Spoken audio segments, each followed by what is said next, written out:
Hello student, physics के online class में आप सबका स्वागत है। मैं पंकज कुमार। आज के वीडियो के अंदर स्टूडेंट, आज हम जो क्लास 11th में जो फिजिक्स का टॉपिक स्टार्ट कर रहे हैं, वेरी इंपॉर्टेंट टॉपिक है एग्जाम के लिए, बहुत ही अच्छा टॉपिक है, प्रक्षेप्य गति, प्रोजेक्टाइल मोशन। स्टूडेंट, प्रक्षेप्य गति होती क्या है? जब भी किसी वस्तु को हम पृथ्वी सतह से किसी कोण पर फेंकते हैं, पृथ्वी सतह से किसी वस्तु को जब किसी कोण पर फेंका जाता है तो वो एक निश्चित एक पथ पे गति करती है। वो पृथ्वी के गुरुत्वीय क्षेत्र के अंतर्गत मुक्त रूप से क्या करती है? गति करती है। तो वो गति कहलाती है उसकी प्रक्षेप्य गति, स्वतंत्रता पूर्वक गति करती है वो पृथ्वी के गुरुत्वीय क्षेत्र में। तो आज के वीडियो में हम उसी प्रक्षेप्य प्रोजेक्टाइल मोशन के बारे में स्टडी करेंगे डिटेल से, बहुत ही इजी वे में इसको एक्सप्लेन करेंगे, बहुत ही इजी वे में इसको समझेंगे। तो वीडियो को अंत तक जरूर देखें स्टूडेंट। कई बार जैसे हम किसी गाड़ी के अंदर बैठे हैं, अगर हमने किसी अंदर से किसी वस्तु को बाहर फेंका तो वो कौन सी गति होती है? वस्तु को जिस प्रकार वो गति करती है, वो गति भी एक प्रोजेक्टाइल मोशन का एग्जाम्पल है, ठीक है। या पृथ्वी से किसी कोण पर फेंके गए किसी पिंड की गति, यहाँ पृथ्वी पर खड़े हैं, किसी कोण से हमने किसी वस्तु को फेंका तो वो एक पथ पे गति करती है, वो भी उसकी प्रोजेक्टाइल मोशन को एक्सप्लेन करता है, ठीक है। ट्रेन में आप बैठे हो, आपने किसी वस्तु को फेंका तो वो किस रूप में गति करेगी? प्रोजेक्टाइल मोशन है। धनुष से किसी बाण को प्रक्षेपित किया, वो भी कौन सी मोशन है? प्रोजेक्टाइल मोशन है। वायुयान से अगर कोई बम गिराया जाता है नीचे तो वो भी कौन सी मोशन है? प्रोजेक्टाइल मोशन है।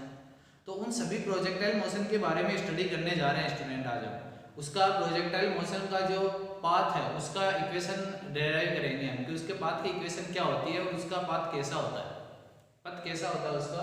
तो आज सबसे पहले हम स्टार्ट कर रहे हैं इसकी प्रक्षेप्य गति की जो डेफिनेशन है, एग्जैक्ट डेफिनेशन क्या होती है। तो प्रक्षेप्य गति कोई पिंड आकाश में निश्चित वेग से फेंके जाने के पश्चात, किसी निश्चित वेग से आपने फेंका आकाश में उसको, तो वो पृथ्वी के गुरुत्वीय क्षेत्र में स्वतंत्रता पूर्वक गति करता हुआ आता है। स्वतंत्र है, वो गति कर सकता है आराम से, स्वतंत्र पूर्वक गति करता हुआ वो आता है। तो उसकी जो गति होती है, उसकी जो मोशन होती है, उसको बोला जाता है प्रोजेक्टाइल मोशन, प्रक्षेप्य गति। तो प्रक्षेप्य गति के अंतर्गत वस्तु है वो पृथ्वी के गुरुत्वीय क्षेत्र के अंतर्गत स्वतंत्रता पूर्वक गति करती है स्टूडेंट, वो गति कहलाएगी उसकी प्रोजेक्टाइल मोशन, प्रक्षेप्य गति।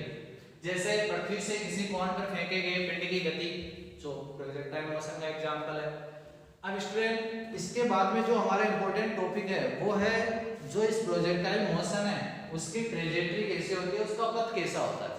तो ट्रेजेक्टरी ऑफ प्रोजेक्टाइल, प्रक्षेप्य का जो पथ होता है वो किस प्रकार का होता है, तो इसको मैंने डायग्राम से एक्सप्लेन कर रखा है स्टूडेंट। डायग्राम को समझते हैं। यहाँ पे मैंने ये कोई एक्स एक्स और ये कोई वाई एक्स है, ये एक्स एक्स और ये क्या है? Y X. यहाँ पे ये मूल बिंदु है, यहाँ से मैंने किसी वस्तु को थीटा कोण पे प्रक्षेपित किया। मान लेते हैं ये पृथ्वी की सतह है, यहाँ पर मूल बिंदु से आपने थीटा कोण पर किसी वस्तु को क्या किया? प्रक्षेपित किया ऊपर की ओर। तो प्रक्षेपित किया तो स्टूडेंट वो इस प्रकार गुरुत्वीय क्षेत्र के अंतर्गत स्वतंत्रतापूर्वक गति करेगी, एक निश्चित ऊंचाई तक जाएगी और निश्चित ऊंचाई तक जाने के बाद में वापस कहाँ पे आएगी? पृथ्वी सतह पे आएगी, सीधी सी बात है। क्यों? क्योंकि ग्रेविटेशनल जो एक्सेलरेशन है, ग्रेविटी के कारण वो कहाँ आएगी? नीचे आएगी, क्योंकि ग्रेविटी की जो डायरेक्शन है वो किधर होती है? नीचे की तरफ होती है, डाउनवर्ड डायरेक्शन में। तो सीधी सी बात है, अधिकतम ऊंचाई तक जाकर के वो कहाँ आएगी? पृथ्वी सतह पे वापस आ जाएगी। तो यहाँ पे जो अधिकतम ऊंचाई पर गई है वो हो गई उसकी h, पृथ्वी सतह से उसकी h ऊंचाई, h क्या है यहाँ पे? अधिकतम ऊंचाई स्टूडेंट। और जहां से आपने इसको छोड़ा है और जहां पर ये आकर के गिरी है उसकी डिस्टेंस कहलाएगी r, जिसको हम क्षैतिज परास नाम देते हैं स्टूडेंट। क्या नाम देते हैं? क्षैतिज परास। अब इसको एक्सप्लेन करते हैं। यहाँ से हमने थीटा कोण से इसको प्रक्षेपित तो कर दिया, तो इसको वेग दिया हमने कितना? u वेग से इसको प्रक्षेपित किया। तो u वेग से प्रक्षेपित किया तो यहाँ पे ये जो प्रोजेक्टाइल जो पाथ है, ये जो ट्रेजेक्टरी बनी हुई है, इसका जो पथ बना हुआ है, इस पथ पर अगर स्पर्श रेखा आप खींचोगे ना स्टूडेंट जिस भी पॉइंट पे, वहां पे आपको वेग की डायरेक्शन मिलेगी। वहां किसकी डायरेक्शन मिलेगी? वेग की डायरेक्शन मिलेगी। वेग की डायरेक्शन मिलेगी तो यहाँ पर भी मैंने एक स्पर्श रेखा खींची है, ठीक है, टेंजेंट खींचा है। तो यहाँ पे ये क्या दर्शाएगा? इसके वेग को दर्शाएगा इस पॉइंट पे। इसका वेग किधर है? ऊपर की तरफ। तो u वेग से हमने इसको फेंका है ऊपर की तरफ। एंगल कितना है? थीटा है। तो यहाँ पे अगर कंपोनेंट निकाले, वेग के कंपोनेंट, वेलोसिटी का कंपोनेंट, x एक्स कंपोनेंट और y x component, x x पे कितना होगा? ये एंगल थीटा है, तो y एक्स पे कितना होगा स्टूडेंट? ये बन गया आधार, और आधार बराबर होता है करंट कोस थीटा। करंट कितना है स्टूडेंट? u, तो ये कंपोनेंट आ गया u कोस थीटा। जो क्षैतिज घटक है, जो क्षैतिज घटक का हॉरिजॉन्टल घटक है स्टूडेंट वेलोसिटी का, वो कितना आ गया? u cos theta. अब बात करते हैं उसके वर्टिकल कंपोनेंट की। वर्टिकल कंपोनेंट कितना होगा? ये वाला, ये थीटा कोण के सामने भुजा क्या बन रही है? लंब। ये लंब है ना, तो ये भी क्या होगी? लंब भी होगी। ठीक है, तो ये y कंपोनेंट कितना आएगा? u sin थीटा, क्योंकि लंब बराबर कितना होता है? Current sin theta. तो जो वेलोसिटी का जो वर्टिकल कंपोनेंट है वो कितना आएगा? u sin थीटा, और हॉरिजॉन्टल कंपोनेंट कितना आएगा? u cos theta. ये क्षैतिज घटक, और ये कौन सा घटक है? वेग का ऊर्ध्वाधर घटक। ये घटक निकालने के बाद में हम स्टूडेंट जानते हैं कि ये जो पथ है वो इस प्रकार से है, वस्तु की गति इस प्रकार से। तो यहाँ पे अगर हॉरिजॉन्टल जो एक्सीलरेशन माने कि x डायरेक्शन में जो इसका ग्रेविटी के कारण जो एक्सीलरेशन है वो कितना होगा? 0 होगा, क्योंकि हॉरिजॉन्टल में ग्रेविटी का कंपोनेंट कितना? 0। ठीक है, अगर y कंपोनेंट देखें ग्रेविटी का, तो y कंपोनेंट किधर होगा? -g, क्योंकि y कंपोनेंट ऊपर है ना, क्योंकि ये ऊपर की तरफ जा रहा है। तो वेग का घटक, त्वरण का घटक किधर है? ऊपर की तरफ है ना, क्योंकि वेग ऊपर की तरफ है। लेकिन ये ay का मान किसके बराबर आएगा? -g, क्योंकि ग्रेविटी किधर होती है? वेग के अपोजिट ग्रेविटी लग रही है। ठीक है, तो एक्सीलरेशन के अपोजिट क्या हो गई? ग्रेविटी, इसलिए ay का मान कितना हो गया? -g, और यहाँ पे ax कितना? 0, क्योंकि x कंपोनेंट कितना है? 0। तो ये वैल्यू हमें ध्यान में रखनी है स्टूडेंट, ay का मान -g और x का मान कितना? 0। अब हमें स्टार्ट करते हैं इसका जो पथ है, ट्रेजेक्टरी है, उसका जो इक्वेशन क्या आती है उस इक्वेशन की। तो यहाँ पे वेलोसिटी का x कंपोनेंट हमने अभी निकाला है, ux बराबर कितना आया? u cos थीटा, और y कंपोनेंट कितना आया? uy बराबर u sin थीटा। तो यहाँ पे from equation, second equation of motion, second equation of motion क्या होती है? s बराबर ut plus half at square.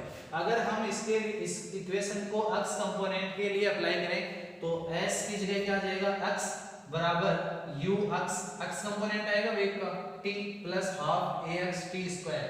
यहाँ पे एक्सीलरेशन का भी कौन सा कंपोनेंट आएगा? x component. तो स्टूडेंट हम जानते हैं x की वैल्यू कितनी है? 0, तो ये पार्ट तो पूरा ही 0 हो गया।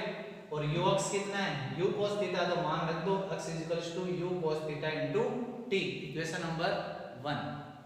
अब फ्रॉम y कंपोनेंट के लिए लगाते हैं second equation of motion, y u y t plus half a y t square. Student a y की वैल्यू कितनी है? -g, u y की वैल्यू कितनी है? u sin थीटा, दोनों वैल्यू पुट करेंगे, sin theta minus half g t square. अब from equation 1 से अपन t की वैल्यू रखेंगे स्टूडेंट, t की वैल्यू कितनी बनेगी? x बटा u cos theta, x upon u cos theta. ये t की वैल्यू हम यहाँ पुट करेंगे और यहाँ पुट करेंगे, तो इक्वेशन क्या बनेगी? u sin थीटा ऐसा का ऐसा, t की वैल्यू आ गई x upon u cos theta minus half g t square. t कितना है? x upon u cos theta का होल स्क्वायर। अब यहाँ से u कैंसिल, sin बटा cos क्या होता है? tan, तो ये हो गया x tan theta minus g upon, अब देखो u स्क्वायर और cos स्क्वायर थीटा, 2 ऐसा का ऐसा, और u square cos square theta और x स्क्वायर क्या हो गया? बाहर। तो ये जो अपनी इक्वेशन आती है स्टूडेंट y बराबर, ये है ट्रेजेक्टरी ऑफ प्रोजेक्टाइल इक्वेशन आती है। ये समीकरण, ये जो समीकरण आई है, इस समीकरण को अगर तुलना करें तो ये परवलय के समीकरण की भांति है स्टूडेंट। किसकी भांति है? परवलय के समीकरण की तरह है ये इक्वेशन। इसलिए जो प्रोजेक्टाइल जो मोशन होती है उसका जो ट्रेजेक्टरी होता है वो उसकी स्ट्रक्चर कैसे होती है? परवलयाकार होती है स्टूडेंट, तो पैराबोला होती है। तो यहाँ पे जो आज हमने जो एक्सप्लेन किया है वो है प्रोजेक्टाइल मोशन के बारे में, बहुत ही इजी वे में इसको एक्सप्लेन किया है। उसका ट्रेजेक्टरी ऑफ प्रोजेक्टाइल भी हमने एक्सप्लेन किया है, उसका डेरिवेशन हमने उसका इक्वेशन को डेराइव किया है। तो स्टूडेंट ये जो प्रोजेक्टाइल मोशन है इसके अंतर्गत क्या क्या माना जाता है कि जो ग्रेविटी होती है उसकी डायरेक्शन किधर होती है? हमेशा डाउनवर्ड डायरेक्शन में, नीचे की तरफ होगी। और इसमें जो हवा का जो प्रतिरोध है, एयर का जो रेजिस्टेंस है, उसको नेग्लेक्ट माना जाता है, नेग्लिजिबल माना जाता है, नगण्य के रूप में माना जाता है। हवा का जो प्रतिरोध है वो क्या माना जाता है, नगण्य माना जाता है। और ये जो प्रोजेक्टाइल जो पाथ है, ये जो ट्रैजेक्टरी है, इसके किसी भी बिंदु पर आप स्पर्श रेखा खींचोगे ना तो वो स्पर्श रेखा किसके डायरेक्शन को शो करेगी, उसकी वेलोसिटी की डायरेक्शन को शो करेगी, डायरेक्शन वेग की दिशा को दर्शाती है स्टूडेंट। तो ये आज के वीडियो के अंदर बस इतना ही, प्रोजेक्टाइल मोशन के बारे में मैंने एक्सप्लेन किया है, बहुत ही इजी वे में इसको समझा है। नेक्स्ट वीडियो के अंदर हम ये जो प्रोजेक्टाइल मोशन है इसके अंदर ये जो अधिकतम ऊंचाई है उसका फॉर्मूला व्यंजक स्थापित करेंगे। उसके बाद में ये जो क्षैतिज परास है इसका फॉर्मूला डेराइव करेंगे। और एक होता है उड्डयन काल। उड्डयन काल का मतलब क्या होता है, यहाँ से यहाँ तक आने में लिया गया समय, कितना समय लिया उसने, यहाँ से स्टार्ट हुआ और जहाँ पर आकर के गिरा है कितना समय उसने लिया, वो कहलाता है उसका उड्डयन काल। इन तीनों के इक्वेशन हम समीकरण स्थापित करेंगे नेक्स्ट वीडियो के अंदर। आज के लिए बस इतना ही। चैनल को लाइक शेयर और सब्सक्राइब करना ना भूलें। हंसते रहिए, मुस्कुराते रहिए और फिजिक्स पढ़ते रहिए। Thank you.